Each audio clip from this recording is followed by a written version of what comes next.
Hey everybody, Alan Schaefer at Custom Garden Solutions.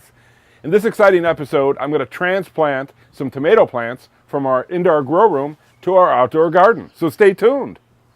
So I just got back from the dentist, but I really got a little bit of a numb face, if you can notice, the right side. But I'm going to power on, I'm going to get my grind on, I'm going to deliver an episode to you. So this episode actually is kind of a follow-up to 2 or 3 other episodes we've done recently. One was how to grow peppers from seed, but it actually, peppers and tomatoes are very similar, so you might want to check that out. Also had an episode on how to harden your plants, and the third one was what is sun scald. So you might want to check those out if this video is helpful to you. So you've taken your plants from your indoor grow room outside and you've hardened them off properly. And now you're ready to put them into the ground in your outside garden. One thing that I do is I create kind of a mix of a couple different things, and I'm going to share that with you right now. And I put this in the hole that I dig for the plants just to give them a little jolt so that they get off to a really good healthy start. So here's what I put in the mix. First of all, I use this big, let's see here. I use this big brute Rubbermaid container. I've got these in different sizes.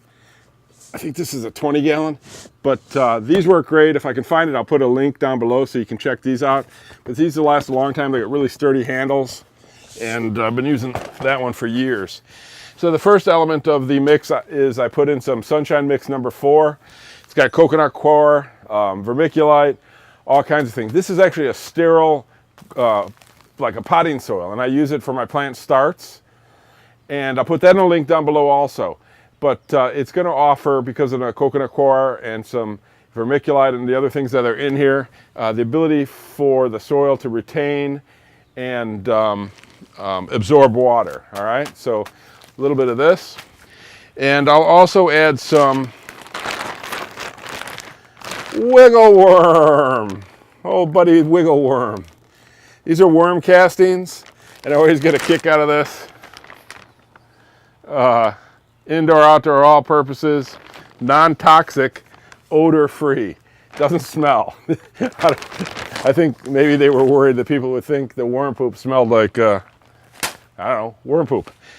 The other thing is I add some composted manure.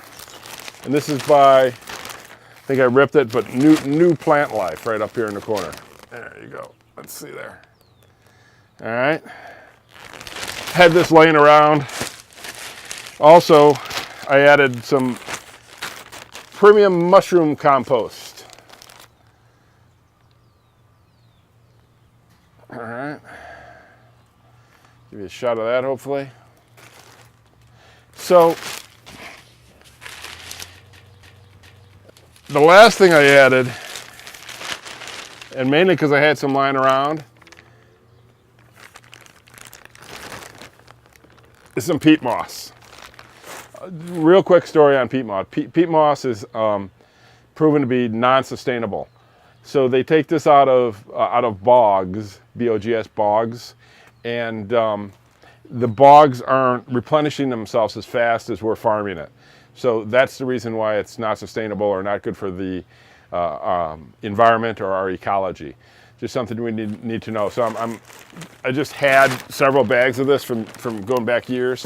So I'm just using it up and get rid of it, but you may not see me use it again. The alternative is to use coconut coir, vermiculite, something like that to give your plants the breathability and the water absorption that you're looking for.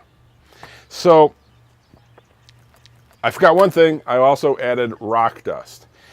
So I add all these amendments, but I really don't need it. In my garden, we put 100% compost in. Where these tomatoes are going, it actually has been remediated. I took 2 feet of soil out, and I filled it back in with 100% compost.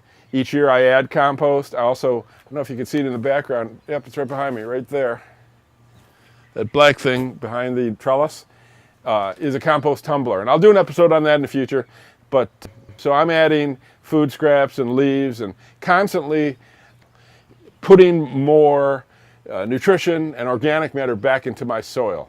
You know, I go to the store and I buy some food and I have some banana peels and some apples and things like that. And in my mind, I'm building up the organic matter and the nutrition level on my land, and I'm taking it away from wherever that food came from. So the point behind all that is that I probably don't need to add this to my plants. All right, my soil is probably fine. So you're going to see that I only add a kind of a dash to it to give them that jolt that I was talking about earlier. Now, if your soil isn't so awesome, then you might want to use more of this when you dig the hole for your tomato plants or pepper plants or whatever kind of plants you're putting in, and you might want to add a larger percentage of this mix. I'm just going to throw a little bit in, but I want to just let you know that if you don't have as rich a soil as I do, you might want to add a little bit more. All right, so let's get out to the garden and get some tomatoes in the ground. All right, one of the things you need to think about when you're putting your tomatoes in the ground is your spacing. So I've got a 50 by about 28 garden. So I've got a lot of space. This year business has been good. I've been really busy personally, injured my knee, so it's not going to be jam-packed with plants like it normally is. So I have plenty of space. So tomato plants in my garden can grow, 6 to 8 feet. They can get really high. And I give them about at least 2 feet in each direction. So you need about 4 feet. So the radius, or from the center of the plant, you're looking at about 2 feet out. And by the end of the summer, they'll actually be kind of stretching almost 3 feet out. So if you've got the room, you've got the space, take it. If not, you can jam them in a little bit more. The problem with that is I'm in a zone 5B here in the Midwest, and it gets humid. If you're in Arizona, where I spend a lot of time, or somewhere where it's a drier climate, you don't have the problems that we have here with humidity and mold and other problems causing disease in your plants. So number one, watch your spacing. Let's go dig a hole. And I just checked the weather, and we're going to get rain in about a half an hour, so I'm going to hurry up and get this done. So if you've got a shovel like this, it works great. It's nice and long, so it'll dig a hole, and it's very narrow.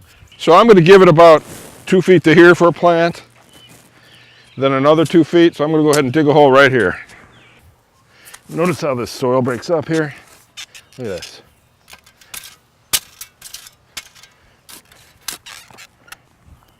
Watch this. It's exactly what you want. Look at this big clump, okay? Nothingville. Perfect. See that? All right.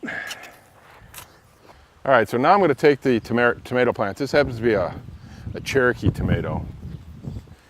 And in other episodes, I've talked about these cups with the holes drilled in the bottom that I water from the bottom. I just watered this today because it was about 94 degrees or 93 degrees here. So you just kind of squeeze it on top and it'll come out. Throw the cup to the side and notice the root structure here. There's not any winding around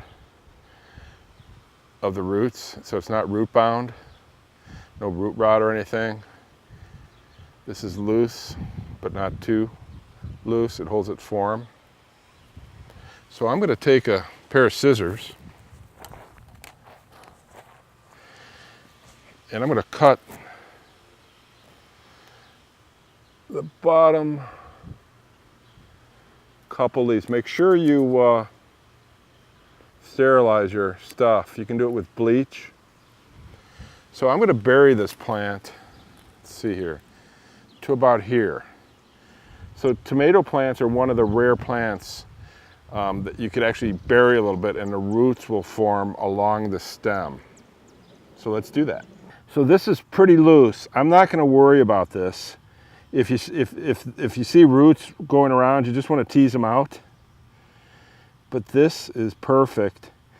Normally I would kind of stick my finger in the middle here and kind of spread it out to each side. I'm not going to do that in this case. And since this is bending this way, I'm going to kind of go like this. like I said, this is great soil. Look at it, I could dig it out with my hand. I'm gonna hold it up like that. But you don't want the leaves to be touching the ground.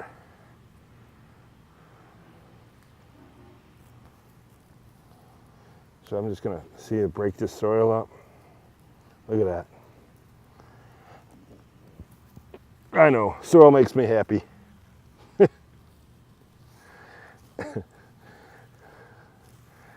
Getting my hands dirty makes me happy too.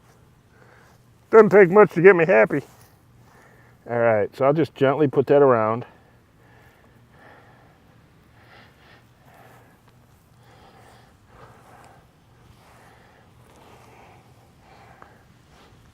Some people kind of form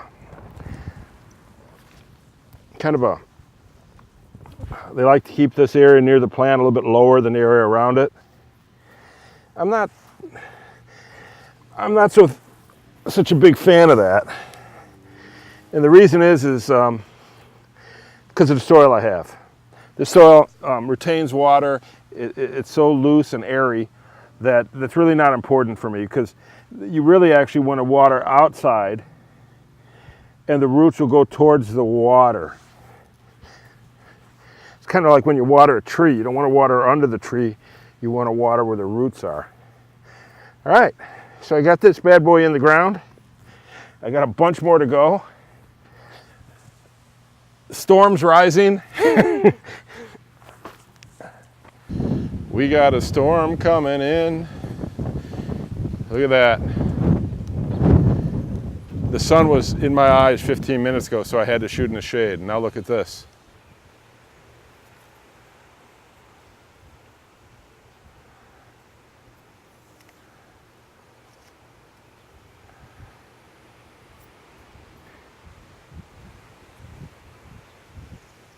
Well, as you can see, the storm's coming in. It's getting darker outside, getting a little scary out here. And I hope you enjoyed this episode on how to transplant your tomato plants from your inside garden to your outdoor garden. I'm Alan Schaefer at Custom Garden Solutions. Our channel is all about helping you grow herbs and vegetables so that you can live a healthier and happier life. If you're new to the channel and you want to learn all about growing herbs and vegetables and all kinds of cool garden stuff, start today by subscribing. After you subscribe, there's going to be a little bell that pops up. If you click on that bell, it'll notify you whenever we release a new episode so that you don't miss anything, because you never know where I'm going to show up next. And cue my friend, the pepper.